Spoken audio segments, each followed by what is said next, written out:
Thank you. Do you know the major reason for misunderstanding? It's the unfortunate tendency of jumping to conclusions. Of course, that's one way to exercise your mind, but it certainly doesn't contribute to its development.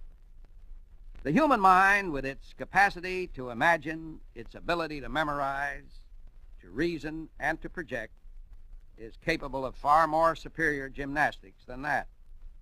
Conclusions are meant to be arrived at in time, after all the facts have been assembled and carefully weighed. But some people are in too much of a hurry.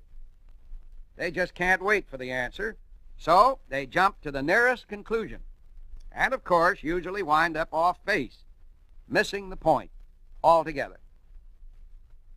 People who know each other intimately are especially quick to conclude things about each other.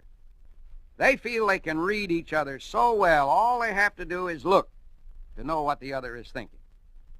True, many of us are predictable for the most part, but it's that little individualistic part you can't always be sure of.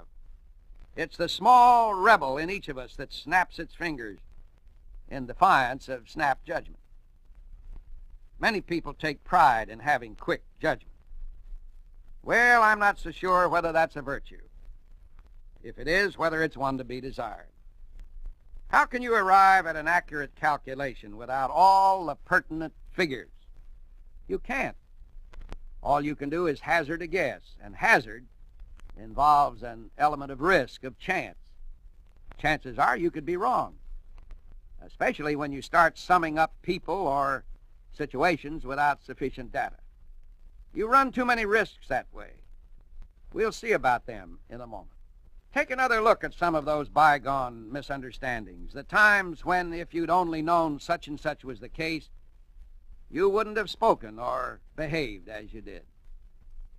Well, maybe if you hadn't been so quick to judge, in time you would have known better, and there never would have been a misunderstanding. Next time you find yourself reaching a conclusion a little too fast, take it and put it aside for a while. Call it a possible answer. Then go on to other possibilities.